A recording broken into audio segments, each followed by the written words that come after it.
In the hushed corridors of Windsor Castle, where centuries of royal tradition echo through marble halls, a young princess stood before an ancient mirror, her reflection transformed by a single glittering piece of history. The weight of diamonds and sapphires rested upon her brow, but it was the invisible weight of legacy that truly mattered. Princess Charlotte had just crossed a threshold that her great-grandmother, the late Queen Elizabeth II, had carefully orchestrated from beyond the grave. This wasn't just about jewelry. This wasn't merely a coming-of-age moment for the third in line to the throne. This was the fulfillment of a promise made in whispered conversations between a grandmother and her great-granddaughter, a promise that would reshape the very future of the British monarchy. What happened in those precious moments before Charlotte's first public appearance wearing the Queen's own tiara would send shockwaves through royal circles and capture the hearts of millions worldwide. The story begins not with fanfare or ceremony, but with a secret that the Queen had kept hidden for years. A secret that would only be revealed through the sparkling gems now adorning Charlotte's young head. Every diamond told a story, every sapphire held a memory, and every moment that followed would prove that some legacies are too powerful to be buried with the past. The morning sun cast long shadows across the grounds of Balmoral Castle, as 9-year-old Princess Charlotte walked hand in hand with her great-grandmother through the heather-covered hills of Scotland. It was September 2024, just weeks before Queen Elizabeth II would pass away, though neither of them knew it at the time. The Queen, despite her advancing age, had insisted on this private walk, telling Charlotte's protection officers that she needed to share something important with her great-granddaughter. Charlotte had always been the Queen's favorite among the great-grandchildren, though the monarch would never admit such preferences publicly. There was something about the young princess that reminded Elizabeth of herself at that age, the same determined spirit, the same quick wit, and, most importantly, the same deep understanding of duty that seemed to flow through her veins like royal blood itself. As they reached a secluded spot overlooking the Scottish Highlands, the Queen stopped and turned to face Charlotte. Her weathered hands, still strong despite her 96 years, gently touched the child's face. The wind whipped through Charlotte's hair as she looked up at her great-grandmother with curious eyes, sensing that this moment was different from their usual conversations about horses and dogs. "Charlotte, my dear," the Queen began, her voice carrying the weight of decades of wisdom. "There are things about our family, about your future, that you must understand. Today, I want to share a secret with you that I've kept for many years." Charlotte's eyes widened with the excitement that only a child could feel when promised a secret by the most important person in her world. She had always known that her great-grandmother was special, not just because she was the Queen, but because of the way she spoke to her, not as a child, but as someone who would one day carry the same responsibilities. The Queen continued, "In the royal collection, there are many beautiful things, crowns, jewels, paintings, and treasures that have been passed down through our family for centuries. But there is one piece that I have been saving for someone very special, someone who would understand its true meaning and carry its legacy forward with grace and strength." Charlotte listened intently as the Queen told her about a tiara that had been created specifically for her great-great-grandmother, Queen Mary, in 1893. The piece was extraordinary not just for its beauty, but for its history.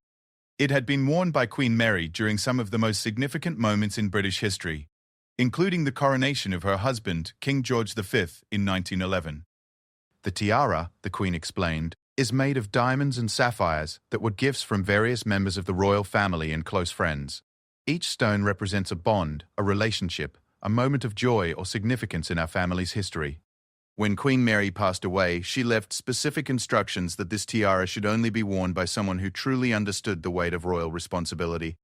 Charlotte found herself hanging on every word. She had always been fascinated by the stories behind the royal jewels, often asking her great-grandmother about the history of different pieces during their private tea times. But this felt different. This felt like she was being entrusted with something far more important than just a story. The Queen paused, looking out over the vast Scottish landscape that had been in their family for generations.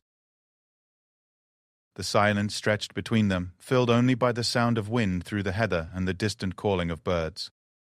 When she spoke again, her voice was softer, more personal. "I have watched you, Charlotte. I have seen how you interact with people, how you understand the importance of duty even at your young age. I have seen how you care for others, how you treat the staff at all our homes with kindness and respect. These qualities cannot be taught. They must come from within." Charlotte felt a strange mixture of pride and nervousness as she listened. She was beginning to understand that this conversation was about more than just a tiara, or even a family story. This was about her future, about the path that lay ahead of her as a member of the royal family. The Queen then revealed the true secret she had been keeping. Years earlier, she had made the decision that Queen Mary's tiara would be given to Charlotte when she reached an appropriate age. Not to Catherine, not to any of the other female members of the family, but specifically to Charlotte. The decision had been made after careful consideration and countless hours of observation. "Your mother is beautiful and graceful, and she will have her own special pieces," the Queen said.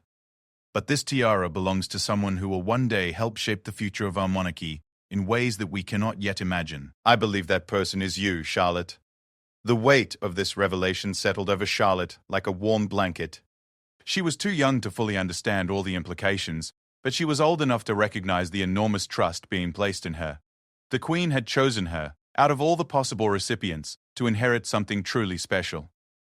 As they walked back toward the castle, the Queen shared more details about the tiara's history. She told Charlotte about the specific events where Queen Mary had worn it, about the photographs that existed in the royal archives, and about the careful restoration work that had been done to ensure it would remain beautiful for future generations. "The tiara will come to you when you turn 16, the Queen explained. "That will be your official debut as a young woman of the royal family. And it will be the perfect time for you to begin wearing some of our family's most precious pieces.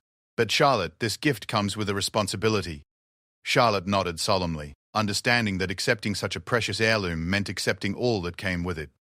The Queen explained that wearing Queen Mary's tiara would mean representing not just herself, or even just the current royal family, but centuries of tradition and history. "When you wear this tiara, you will be carrying the hopes and dreams of all the women who came before you," the Queen said. "You will be representing the strength and grace that has sustained our family through wars, celebrations, sorrows, and triumphs. It is not a burden, my dear, but a privilege." The conversation continued as they made their way back to the castle, with Charlotte asking thoughtful questions about the responsibilities that would come with such an honor. The Queen was impressed by the maturity of her great-granddaughter's questions and responses. Here was a child who understood that privilege came with duty, that beautiful things carried the weight of history. As they reached the castle doors, the Queen made one final request of Charlotte. "This must remain our secret for now," she said. "There are protocols and traditions that must be followed, and there will be a proper time to announce this decision to the family and to the public. Can you keep this secret until that time comes?" Charlotte promised solemnly that she would keep the secret, understanding instinctively that some gifts were too precious and too important to be shared before their proper time. She hugged her great-grandmother tightly, feeling the weight of the trust that had been placed in her young shoulders. That evening, as Charlotte lay in her bed at Balmoral, she thought about everything the Queen had shared with her. She pictured the tiara in her mind, imagining how it would feel to wear something so beautiful and so historically significant. But more than that, she thought about what it meant to be chosen for such an honor. She understood, even at 9 years old, that this gift was not just about jewelry or even about royal protocol. It was about being entrusted with a piece of her family's legacy, about being seen as someone capable of carrying forward the traditions and values that the Queen held most dear. The secret would remain safe with Charlotte through the difficult months that followed, including the Queen's passing just weeks after their conversation. Even during the emotional days of the funeral and the period of mourning, Charlotte kept her promise, holding close the knowledge that her great-grandmother had chosen her for something truly special. The Queen's passing made the gift even more meaningful. It became not just a beautiful tiara, but a final message of love and confidence from a great-grandmother to her great-granddaughter. It was proof that even as the Queen prepared for the end of her remarkable life, she was thinking about the future and about the young woman she believed would help shape the monarchy for generations to come. Charlotte's parents, Prince William and Princess Catherine, knew nothing of the conversation or the promise that had been made. The Queen had left detailed instructions in her personal papers to be discovered and followed at the appropriate time. For now, the secret belonged only to Charlotte and to the memory of the woman who had loved her enough to entrust her with such a precious piece of history. As the months passed and Charlotte grew older, the weight and significance of the Queen's gift only became more apparent. She found herself thinking about it during important family events, during moments of celebration and sadness, and especially during quiet times when she missed her great-grandmother most. The tiara represented not just a future honor, but a continuing connection to the woman who had shaped her understanding of what it meant to be royal. The discovery came on a rainy Tuesday afternoon in March 2025, Nearly 6 months after Queen Elizabeth's passing, King Charles III had finally begun the overwhelming task of going through his mother's personal papers, a process he had delayed as long as possible due to the emotional weight of handling her most private possessions. In the Queen's private study at Buckingham Palace, surrounded by decades of correspondence, personal photographs, and handwritten notes, Charles found himself confronting the reality of his mother's absence in the most intimate way possible. Each document told a story, revealed a thought, or captured a moment that she had deemed important enough to preserve. It was Angela Kelly, the Queen's former personal assistant and dresser, who first noticed the sealed envelope, marked with Charlotte's name in the Queen's distinctive handwriting. Angela had been helping with the sorting process, her knowledge of the Queen's personal habits and organizational systems making her assistance invaluable during this difficult task. "Your Majesty," Angela said softly, holding up the cream-colored envelope. "This appears to be something Her late Majesty wanted Princess Charlotte to have." Charles looked up from the stack of correspondence he had been reviewing, his attention immediately caught by the sight of his mother's handwriting. The envelope was heavier than it appeared, and when he held it up to the light, he could see the outline of what appeared to be a smaller envelope or card inside, along with what might have been photographs.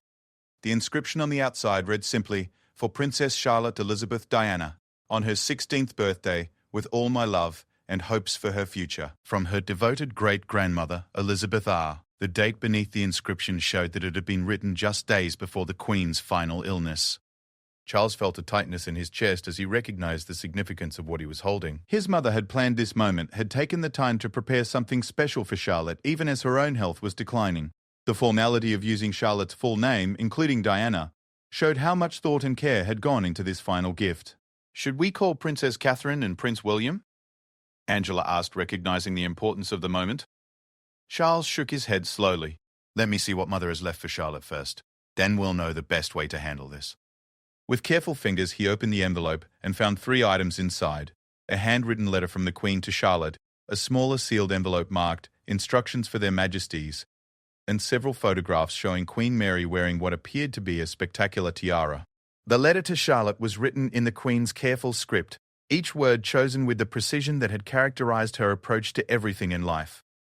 Charles read it with growing amazement, learning for the first time about the conversation his mother had shared with Charlotte at Balmoral and the promise that had been made. The letter began with expressions of love and pride, then moved on to explain the significance of Queen Mary's tiara and why it had been chosen specifically for Charlotte. The Queen had written about her observations of Charlotte's character, her potential for future service, and her belief that the young princess possessed the qualities necessary to carry on the family's traditions. But it was the instructions to Charles and William that truly revealed the scope of what the Queen had planned. In her typically thorough manner, she had outlined exactly how the gift should be presented, when it should happen, and what it would mean for Charlotte's future role within the family. The Queen had specified that the tiara should be given to Charlotte on her 16th birthday, which was still several years away, but that the family should be made aware of her intentions much sooner, so they could prepare Charlotte for the significance of what she would be receiving. "The tiara currently rests in the vault at Windsor," the instructions read, "and I have left specific directions with the keeper of the royal collection about its care and preparation. This piece has not been worn since Queen Mary's death in 1953, and it will require careful cleaning and inspection before it can be presented to Charlotte." Charles continued reading, learning that his mother had also arranged for a series of portraits to be commissioned once Charlotte began wearing the tiara, ensuring that this moment in royal history would be properly documented for future generations. The photographs in the envelope showed Queen Mary wearing the tiara at various state occasions throughout her life. In each image, the piece caught the light magnificently, its diamonds and sapphires creating patterns of brilliance that seemed to illuminate Queen Mary's face from within. Charles could see why his mother had been so drawn to this particular piece.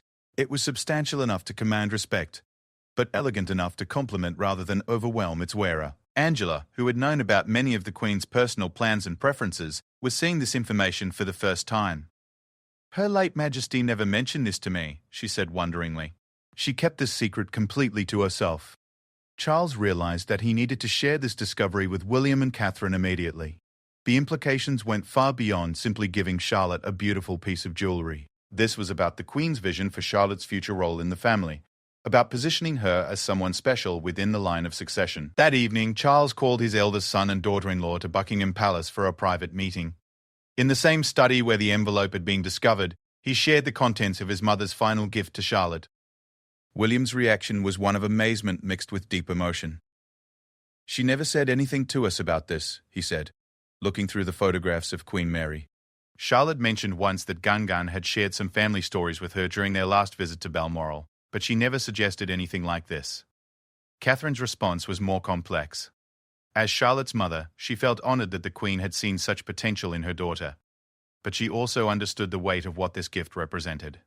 "This isn't just about a tiara," she said thoughtfully. "This is about the Queen setting Charlotte apart in a very specific way. We need to think carefully about what this means for her future."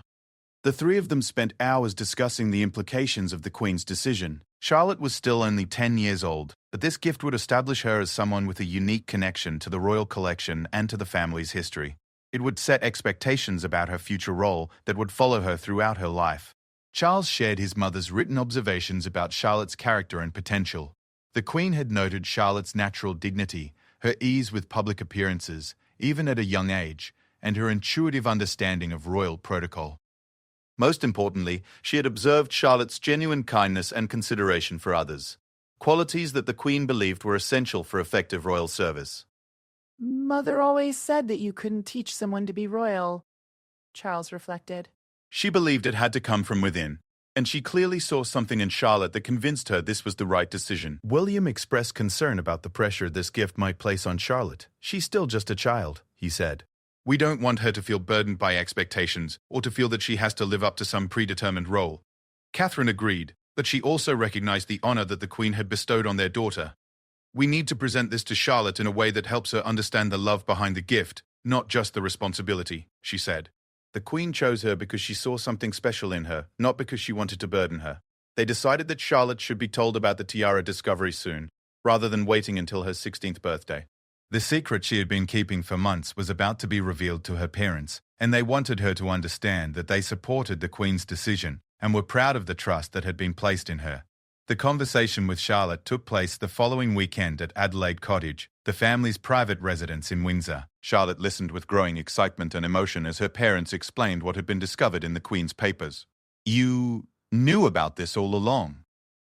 William asked his daughter, amazement clear in his voice. Charlotte nodded, tears beginning to form in her eyes. "Gangan made me promise to keep it secret until the right time came. I wanted to tell you so many times, especially after she died, but I promised." Catherine pulled her daughter close, overwhelmed by the maturity Charlotte had shown in keeping such a significant secret. "You did exactly right," she assured her. "Gangan trusted you to keep her confidence, and you honored that trust perfectly." The family spent the rest of the afternoon looking through the photographs and reading the Queen's letter together. Charlotte was fascinated by the images of Queen Mary and by the stories her great-grandmother had included about the tiara's history. "It's even more beautiful than I imagined," Charlotte said, studying the photographs closely. "Gangan told me about the diamonds and sapphires, but seeing it in the pictures makes it seem so real." William and Catherine exchanged glances, both thinking the same thing. Their daughter's response confirmed everything the Queen had believed about her character. Even faced with the prospect of inheriting such a magnificent piece of jewelry, Charlotte's focus was on the history and significance rather than on the material value. The discovery of the Queen's plans had revealed not just a gift, but a glimpse into how one of history's most perceptive monarchs viewed the future of her family. The Queen had seen something in Charlotte that made her confident enough to entrust her with one of the most precious pieces in the royal collection. As the family prepared for Charlotte's eventual debut wearing the tiara, they knew they were not just preparing for a coming-of-age celebration, but for a moment that would mark Charlotte's emergence as a significant figure in the royal family's future. The Queen's final gift had set in motion events that would reshape how the public and the family itself viewed Princess Charlotte's role and potential. The secret was finally out, shared among the family members who would help Charlotte prepare for the moment when she would first wear Queen Mary's magnificent tiara. But the real revelation was still to come. The moment when the world would see the Queen's choice vindicated and Charlotte's special place in royal history finally revealed. The months following the discovery of the Queen's gift transformed into a period of careful preparation that would span nearly 6 years, until Charlotte's 16th birthday. What had begun as a family secret became a carefully orchestrated plan involving some of the most skilled craftspeople and historians in Britain. The first step was retrieving Queen Mary's tiara from the royal vault at Windsor Castle. Caroline de Guitaut, surveyor of the Queen's works of art, had been one of the few people aware of the Queen's intentions regarding the tiara, having received sealed instructions about its care and preparation months before the Queen's passing. When the tiara was brought out of the vault for the first time in over 70 years, even Caroline, who had spent her career handling priceless royal artifacts, was struck by its magnificence. The piece had been stored in a specially designed case, wrapped in silk and kept in climate-controlled conditions, but it still needed extensive evaluation and restoration work. The tiara consisted of a central motif of diamonds arranged in a series of interlocking circles, topped with a magnificent sapphire that had once belonged to Queen Victoria herself. Smaller diamonds created delicate patterns that extended around the sides, designed to catch and reflect light from every angle. The craftsmanship was extraordinary, representing the pinnacle of late Victorian jewellery design. Master jeweller Mark Appleby, whose family firm had served the royal family for generations, was entrusted with the restoration work. His examination revealed that while the tiara was structurally sound, some of the settings needed adjustment, and several diamonds required recutting to restore their original brilliance. This piece represents some of the finest jewellery work of its era, Appleby explained to the family during a private viewing. Every element was designed not just for beauty, but for meaning.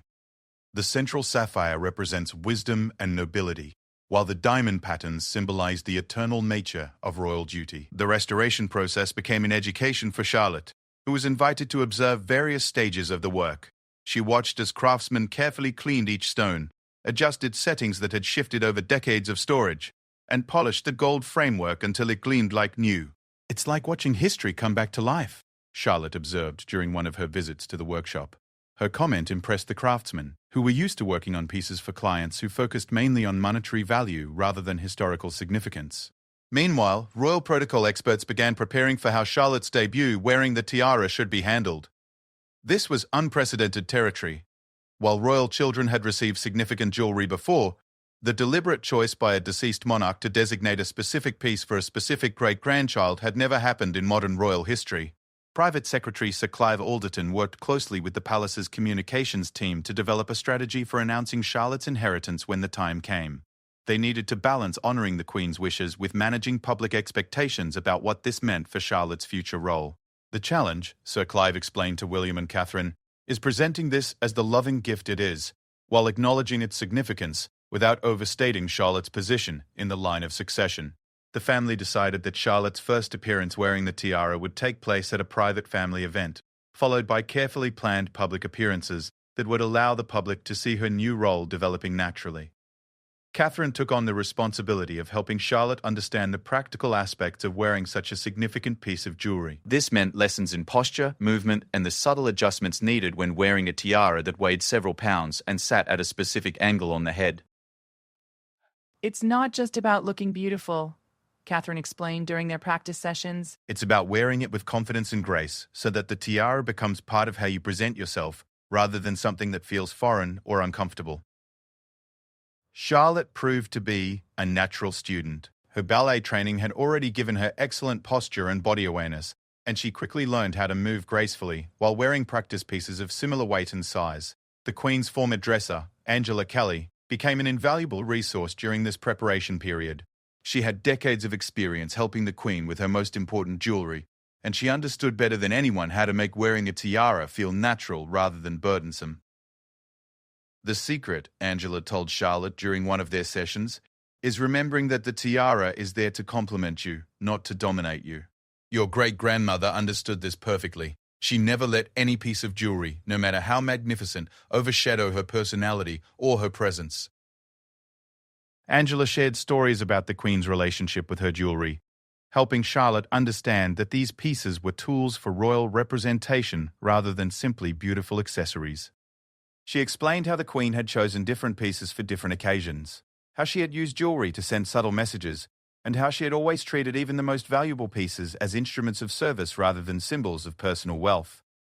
As Charlotte's 16th birthday approached, the family began planning the specific event where she would first wear Queen Mary's tiara publicly. They decided on a state dinner at Buckingham Palace, an occasion formal enough to warrant such a magnificent piece, but intimate enough to allow Charlotte to feel comfortable in her new role. The guest list for the dinner was carefully curated to include family members, close friends, and dignitaries who would understand the historical significance of the moment. Among the invitees were representatives from various Commonwealth realms, senior members of the British government, and several European royals who had known Queen Elizabeth personally.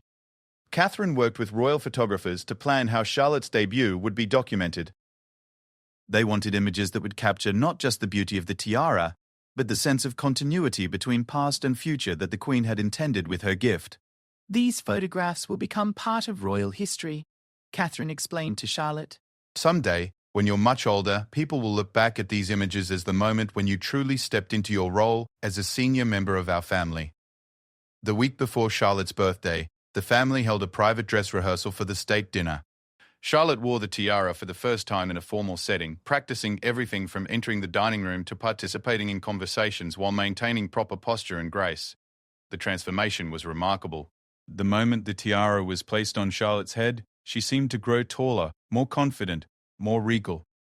The shy 10-year-old who had kept her great-grandmother's secret was becoming a poised young woman, ready to take on significant royal responsibilities. "She looks just like Queen Mary did in those old photographs," Charles observed, watching his granddaughter move through the practice dinner with natural elegance.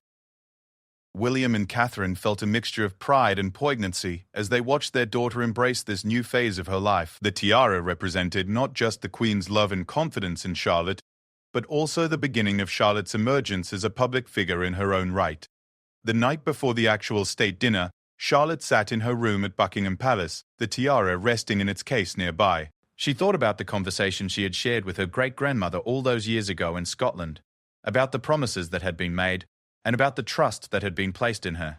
She realized that tomorrow would mark not just her 16th birthday, but the beginning of a new chapter in her life, where she would be expected to represent not just herself or her family, but the institution of the monarchy itself.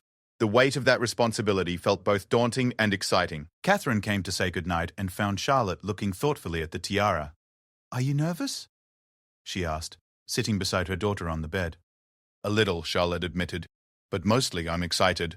I keep thinking about what Gangan said about carrying forward the hopes and dreams of all the women who came before us. I want to make her proud." "You already have," Catherine assured her. "The way you've grown up, the way you've handled knowing about this gift, the way you've prepared for tomorrow, Gangan would be so proud of the young woman you've become." As Charlotte finally drifted off to sleep, the tiara sat waiting in its case, ready to begin a new chapter in its own remarkable history. Tomorrow would mark the moment when Queen Elizabeth's final gift would be revealed to the world, and when Princess Charlotte would take her place as the newest keeper of one of the monarchy's most precious treasures. The preparation period had been about more than just getting ready for a formal event. It had been about Charlotte's transformation from a child who happened to be born into royalty into a young woman who understood what it meant to serve as a representative of centuries of tradition and continuity. The Queen's gift had been carefully planned not just as a beautiful piece of jewelry, but as a catalyst for Charlotte's development into the kind of royal figure the monarchy would need for the future. Tomorrow would prove whether the Queen's faith in her great-granddaughter had been justified. The morning of May 2nd, 2031, dawned bright and clear over London, as if even the weather understood the significance of Princess Charlotte's 16th birthday. Inside Buckingham Palace, the usual pre-event preparations took on an almost ceremonial quality, as staff members who had served the royal family for decades recognized that they were about to witness a truly historic moment. Charlotte woke early, not from nerves but from anticipation. She had dreamed about Queen Mary the night before, not the formal portrait she had studied, but a warm, smiling figure who seemed to approve of everything that was about to happen.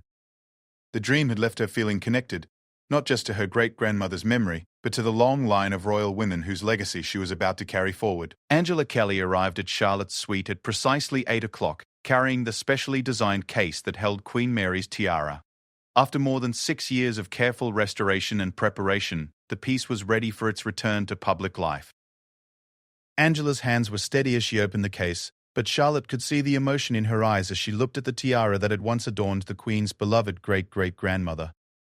"Your great-grandmother would be so proud to see this moment," Angela said softly, beginning the careful process of preparing Charlotte's hair for the tiara's placement. She always said that some gifts were meant to transform not just the recipient, but everyone who witnessed them being given. The process of getting ready took 3 hours, with every detail receiving careful attention. Charlotte's hair was styled in an elegant updo that would provide the perfect foundation for the tiara, while her makeup was applied to enhance her natural beauty without competing with the magnificence of the jewelry she would be wearing.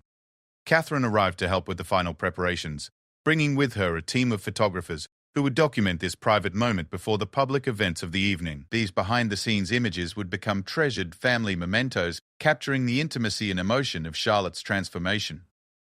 "Are you ready?" Catherine asked as they prepared to place the tiara on Charlotte's head for the first time since the practice sessions. Charlotte nodded, understanding that this moment would mark her official transition from childhood to her role as a senior member of the royal family.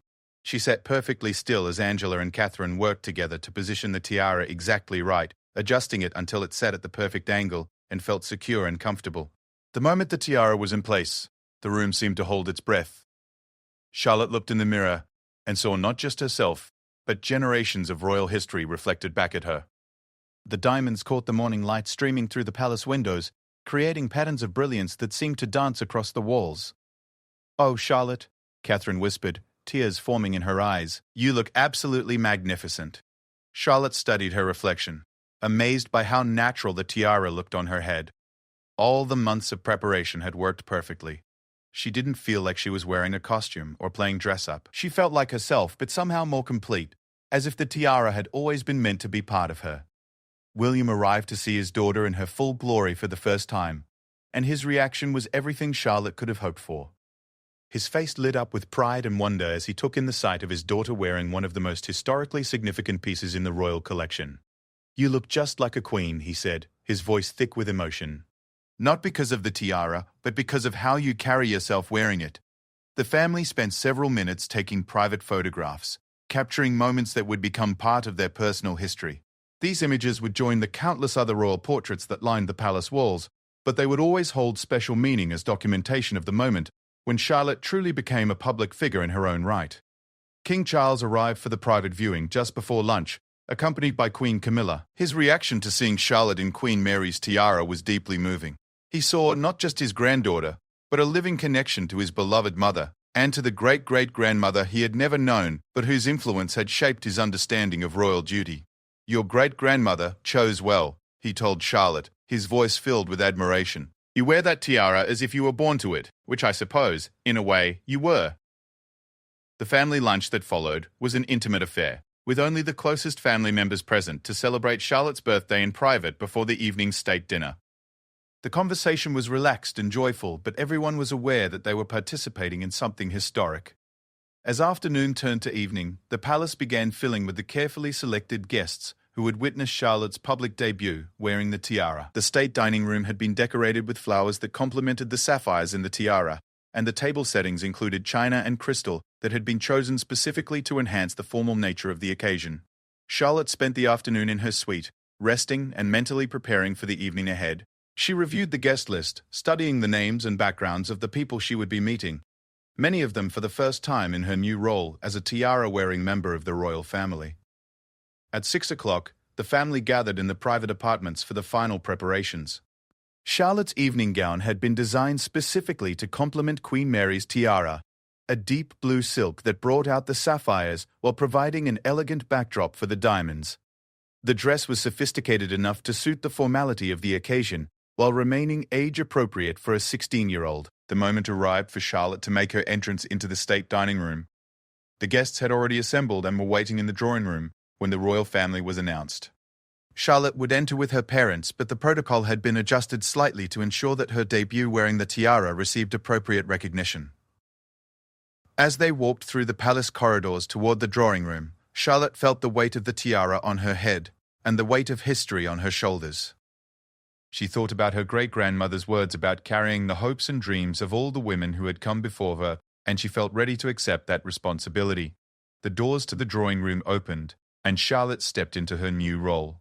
The guests, many of whom had known Queen Elizabeth personally and understood the significance of this moment, fell silent as they took in the sight of Princess Charlotte wearing Queen Mary's tiara for the first time in public. The effect was immediate and powerful. Charlotte didn't just look beautiful or elegant, she looked royal in a way that transcended mere appearance. The tiara seemed to enhance her natural dignity and grace, creating an impression of someone who had been born to wear such magnificent jewelry. The evening proceeded flawlessly, with Charlotte moving through conversations and formal presentations with confidence and charm. She remembered everything she had learned about royal protocol, but more importantly, she engaged with guests in a way that was authentically herself, while honoring the formality of the occasion. During dinner, seated between a Commonwealth Prime Minister and a European prince, Charlotte demonstrated the conversational skills and genuine interest in others that had impressed her great-grandmother years earlier. She asked thoughtful questions, listened attentively to the responses, and offered her own insights with the kind of maturity that surprised even family members who had watched her grow up. The official photographs taken during the dinner captured not just a beautiful young woman wearing a spectacular tiara, but a moment of genuine transformation. These images would be released to the public the following day, formally announcing Charlotte's emergence as a senior member of the royal family and revealing the story of Queen Elizabeth's final gift. As the evening drew to a close, Charlotte felt a profound sense of accomplishment and connection. She had successfully carried off her first major royal event, she had honored her great-grandmother's memory and trust, and she had begun what she knew would be a lifetime of service to the monarchy and to the people it represented. The last guest departed just before midnight, and the family gathered once more in the private apartments to reflect on the evening's success. Charlotte was tired but exhilarated, still wearing the tiara that had transformed her day and would continue to transform her life. "How did it feel?" Catherine asked, as they sat together in the comfortable familiarity of the private sitting room. "It felt right," Charlotte replied simply. "Like this was always supposed to happen, like everything was falling into place exactly as it should." As Charlotte finally prepared for bed, carefully removing the tiara with Angela's help and placing it back in its case, she reflected on everything that had led to this moment.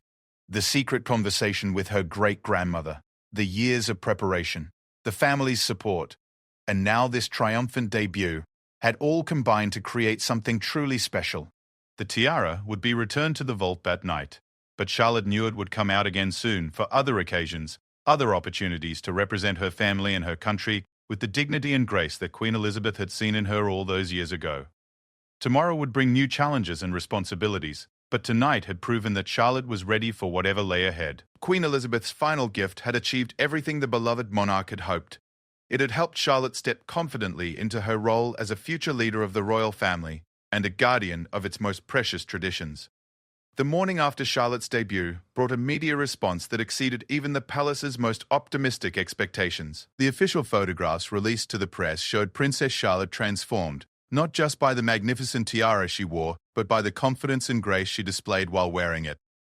Within hours, the images had been shared millions of times across social media, with commentators from around the world praising both Charlotte's appearance and the touching story of her great-grandmother's final gift. The headline in the Times captured the public sentiment perfectly: "The Queen's Final Gift. Princess Charlotte steps into history." The accompanying article detailed the story of Queen Elizabeth's secret promise to Charlotte and the years of preparation that had led to this moment. Royal correspondents noted that they had never seen such a seamless transition from childhood to royal responsibility. But it was the international response that truly demonstrated the impact of Charlotte's debut. European royal families, many of whom had been represented at the state dinner, issued statements expressing their admiration for how Queen Elizabeth's legacy was being carried forward.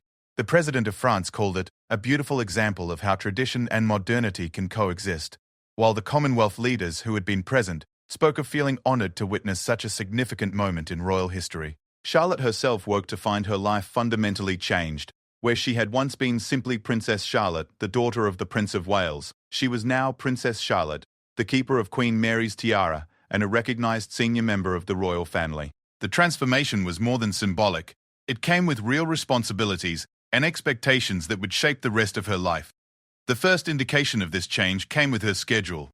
Within a week of her debut, Charlotte's private secretary began receiving requests for her to attend events, patron organisations, and represent the royal family at functions that would previously have been handled by older family members. The palace had to implement new protocols for managing these requests while ensuring that Charlotte's education and personal development remained priorities. "The interest is unprecedented," Sir Clive Alderton explained to the family during a planning meeting. "We've received over 500 requests for Princess Charlotte's attendance at various events, and that's just in the first week." Clearly, the public sees her as someone special, someone they want to connect with. William and Catherine were determined that Charlotte's new status wouldn't overwhelm her teenage years, but they also recognised that the Queen's gift had changed their daughter's trajectory in ways that required careful management. They worked with palace staff to develop a graduated schedule that would allow Charlotte to take on increasing responsibilities while maintaining her focus on education and personal growth. Charlotte's first solo royal engagement was scheduled for 3 months after her tiara debut, at the opening of a new children's hospital in Manchester. The choice of venue was deliberate. It aligned with her growing interest in healthcare and child welfare areas where she could make a meaningful contribution while developing her own charitable focus. The preparation for this engagement revealed how much Charlotte had grown in confidence and understanding since her 16th birthday. She insisted on touring the hospital privately before the official opening, meeting with doctors, nurses, and patients to understand the facility's mission and impact. Her questions were thoughtful and informed, demonstrating the kind of genuine engagement that had characterized the Queen's own approach to royal duties. She's not just going through the motions, observed Dr. Sarah Mitchell, the hospital's chief pediatrician. You can see that she really cares about understanding what we do here and how she can best support our work. The official opening ceremony drew hundreds of well-wishers, many of whom had come specifically to see Charlotte in her new role. When she arrived, wearing a simpler tiara from the royal collection that was more appropriate for daytime events, the crowd's enthusiasm was immediate and genuine. Charlotte's speech at the opening demonstrated the public speaking skills she had been developing since childhood, but it also revealed something new, a personal conviction and passion that elevated her words beyond mere protocol. She spoke about the importance of healthcare for children, the dedication of the medical staff, and her own hopes for supporting such vital work in the future. Today represents not just the opening of a new hospital, but the opening of new possibilities for the children who will be cared for here, she said. As someone who has been privileged to wear the crown jewels of our nation, I understand that privilege comes with responsibility, the responsibility to use whatever influence I have to support those who need it most. The local and national press coverage of Charlotte's first solo engagement was overwhelmingly positive. Royal correspondents noted her natural ease with both formal ceremonies and informal interactions with hospital staff and visitors. Photographs showed her laughing with children, listening intently to medical explanations, and engaging with community leaders with genuine warmth and interest. More importantly, the visit demonstrated that Charlotte understood the deeper purpose behind royal engagements. This wasn't about appearing at events for the sake of publicity or protocol. It was about using her position to highlight important causes, support valuable work, and connect the monarchy with the people it served. As autumn arrived, Charlotte began wearing Queen Mary's tiara to increasingly significant events.